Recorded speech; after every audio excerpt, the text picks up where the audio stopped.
Welcome in, my brothers. Welcome in. This is how to be a leader on your sales calls. Something that people, I believe, view the wrong way in terms of the way in which they frame what a leader actually is, what it stands for, and how you can embody that on your sales call with the prospect. Now, what actually is leadership? Right, that's where we need to start. And what we first need to do is to kill the fake definition, because it's not about talking more or being loud or dominating a conversation and holding the frame through force. Leadership really is not about control, it's about stability. And you'll hear it time and time again in the sales world. You can never give up frame on your sales call. Essentially, you always need to have control of the conversation. You need to be the one asking questions, not answering questions. But this is a very binary way of thinking. It's the equivalent of saying this is the exact right way to do things and this is the wrong way. But sales is far more fluid than that. And if you begin to box yourself in with this binary way of thinking, then it's not actually going to serve you. Because the moment you start to see it going the other direction or the other way, you'll start to tell yourself, this conversation isn't going well. I'm not doing what I need to do. I need to now overexert control to reestablish myself as a leader. That's just not the case whatsoever. And one of the big reasons why leadership actually disappears when pressure is involved and why you potentially feel anxious on your calls is because as they're on a lot of your calls when you're dealing with prospects, right? There's a high chance that you may aggravate them. They may start to feel uncomfortable. They may not understand or appreciate the line of questioning you're going down because this is potentially the very first time they've been placed into a one-to-one dynamic like this. And from there, your nervous system can go into survival because a lot of us aren't necessarily trained to deal with confrontation and we don't necessarily enjoy it regardless. So the moment that happens, your voice can tighten, your pace can increase, and you begin to seek validation instead of leading. So, I've upset this person. I now need to try and calm them down and kind of get them back on my side. I need to maintain trust. I need to maintain rapport, or I'm losing control of this. This is a terrible call. Validation. That lacks composure. That lacks certainty in the why behind the questions you're asking and the why behind the process you're running. So leadership never vanishes because you just forget what to say. Oh, I don't know what the next question is. It vanishes because the body no longer feels safe enough to lead. The moment your central nervous system goes into that fight or flight response, then your connection to your own mind starts to weaken when it comes to your structure, when it comes to your conviction and composure. And that's when the traits of a leader start to fade away and it's projected into the prospect. They can feel that. So the big thing comes down to internal certainty rather than a focus on scripts, right? Authority isn't something you project. That's the key here. It's something that you will feel when you're regulated.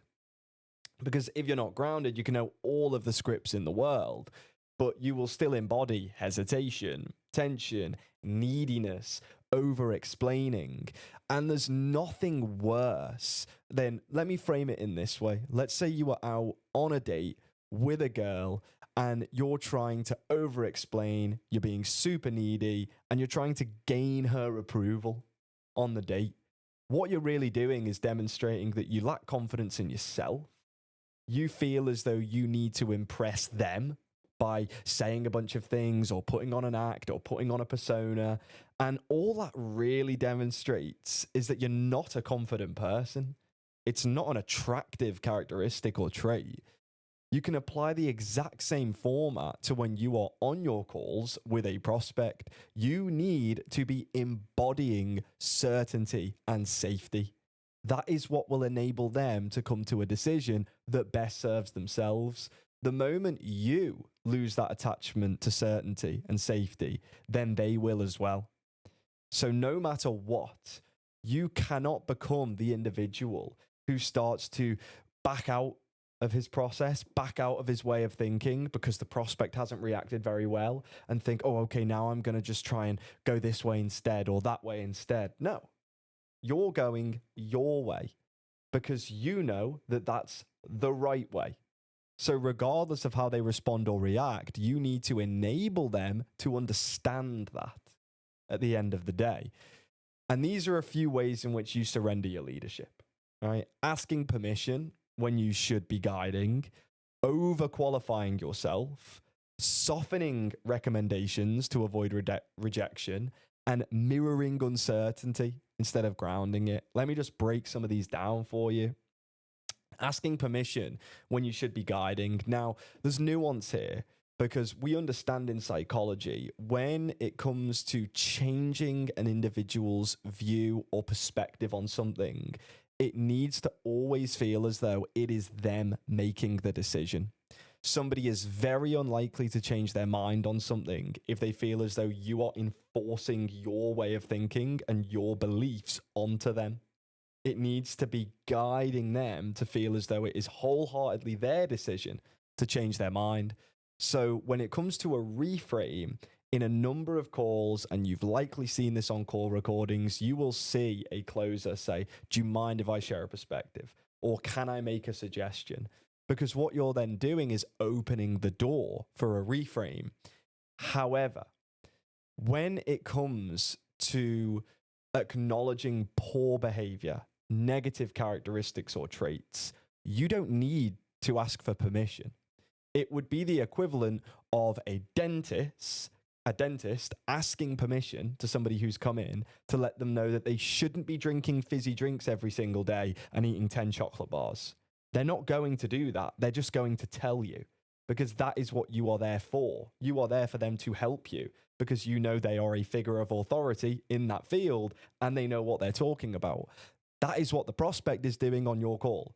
They appreciate that you are a figure of authority, you are acting as a consultant for the offer that you are selling, and they trust that you are going to embody those characteristics and guide them to the best decision. Plain and simple. That's the frame that you need to have. Likewise with overqualifying yourself. When you walk into that dentist and you sit in the chair, do they then say to you, oh, by the way, just as a heads up, like I've been a dentist for X amount of years and I did this course and I did this module. And then you begin asking them questions. Oh, well, what university did you go to? And then how long did you study this for? And then do you have this? Like, no, they're not going to over explain themselves and answer all of these questions. They're going to say, well, look, do you want me to fix your teeth or not? If not, get out my chair.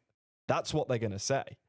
And that's the same frame you need to have. When a prospect starts to hit you with question after question after question and try and qualify you for your position, don't ever feel the need to build up your own foundations. You know who you are. Lean out. Look, they're on your call. They're here for help. If they want it, it's here. If they don't, so be it. And of course, that ties straight into softening recommendations to avoid rejection. So avoiding the hard-hitting questions or points that you need to cover because you know it will help them, but it may also trigger defensiveness. It may hurt their feelings. So be it. If you drink 20 fizzy drinks a day and eat 10 chocolate bars, your teeth are going to fall out. It's your job to tell them that. You can't let them leave the call because then you've done them a disservice. You know their life is going to be worse because you held yourself back out of fear of how they'd react. You cannot let that happen. And of course, mirroring uncertainty instead of grounding it. When the prospect does become uncertain, you then buy into their frame and you start to feel uncertain. No, you're grounded, you're calm, you're composed. The issue here is you seek approval when you should be like a nature guide. So think of it like this. You are out in nature on a hike. This individual's come to you and said, I want you to show me the way. Take me on this hike. It's rough terrain. They've never been there before. You're not going to say to them, should we go this way? Of course not. You are the guide. You have the map. You know the way. You lead them. Plain and simple. And leadership now will beat and trump skill set. There are plenty of closers who are likely far higher skilled than myself, far higher skilled than other closers. However, they don't naturally embody the presence of a leader, and therefore, periodically, I will beat them in terms of sales performance. And that applies across the spectrum. It's not solely down to skill set and dedication to knowing what words to say. There is so much more nuance to sales, and leadership is a huge part of that. People don't buy from the most skilled closer. They buy from the most grounded. And as a true leader, you know where the conversation is going. You stay calm enough to hold silences when necessary, and you can slow things down when emotion spikes. You don't allow an emotional outburst or a tangent to lose track of the conversation. You appreciate it, acknowledge it, carry on moving forward. Just like if you were that guide leading them through the woods and they suddenly start to get scared because there could be bears, there could be wolves. Oh, okay, it's getting a bit dark. I don't know the way. You appreciate, you understand where they're coming from because they've not walked this path before, but you still know the way. So you will continue leading and guiding as that's your job. And what this allows is clarity, safety, conviction to then radiate into the prospect. Don't worry, I know these woods. Let's keep going. This is the way. Okay, well, I'm putting my faith and trust in him. And what you need to do is stop trying to be a leader. That's the big one. Like the moment you start trying to lead, you stop leading because it's in the word, trying. If you're trying to do something, then you're not actually doing it. And like a nature guide, you don't say, this is the right path. We're going this way right now. This is the way. Come on. Like, come on. No matter what they're feeling, no matter what they're doing, you're not a dictator. You say, I know this land like the back of my hand. This is the path that will get us there. Do you want to come with me? Look, you've come to me. You've asked me to guide you through these woods. You want to get to the end. You want to get to the peak. This is the path. It's up to you whether you want to continue following me. That's the way to do this because that's how they then buy into your leadership. It's still their decision and they go along. If you try and barrel over them and be this assertive, dominant, alpha male type A leader, that's just going to cause defensiveness, rejection, and they'll push away. They'll get more and more defensive because their fear's trying to protect them at that point. So what does real leadership look like? You speak slower, not faster. You never want to be really high energy, like nervousness when people speak fast, when their tone raises. You want to slow it all down because that is how people begin to feel comfortable. That's how they start to feel your confidence. And you don't rush to fill silences. You hold the silence. You hold that presence because you don't feel awkward. You state recommendations cleanly. You make it very clear what you believe would be the best step for them. And you're not afraid of a no. Look, you're not afraid of a no. You're the guide. If they say, no, I don't want to go down that path. Okay, well, look, I've got the map. I know this is the path that we need to take to get us there. It's up to yourself. If you don't want to walk down this path, so be it. That's the mentality we need. And look, you don't need more words. You don't need another framework or an objection track or a script. You need a different internal state because that's how you're going to actually embody these results moving forward. And to finish up, if you don't feel like a leader on your sales calls, don't fix your language first. Fix the part of you that doesn't feel safe leading. Because it does not matter what you think you should say or what you know you should say. If internally you do not feel confident enough to represent being this leader and to embody being that guide, and you don't actually feel confident, look, as a guide, it doesn't matter what you say to them. It matters more that you are confident in the direction. Because if you are looking at the map and thinking, hold on a minute, I don't actually know if this even is the right path, then how on earth are you going to be able to instill confidence into them to follow you if you're a little bit nervous yourself?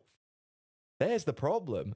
So firsthand, embody that identity, embody that confidence, and know for a fact that you do understand the way, you do understand what is best for that prospect. And from there, the words will flow naturally. That's the key on how to be a leader on your calls. Remember this. It is so important and so critical that you maintain that consistent state, you maintain that confidence. And the only way that can be built is through consistent, disciplined habits. Dedication to your sales skills, dedication to reviewing calls, dedication to your external habits, your health, your fitness, your sleep, setting that bar for yourself of daily actions that you tick off consistently. That is how you build internal confidence, and that is how you build conviction in the prospect. And at the end of the call, they will take your hand and you will close paid in full, no objections.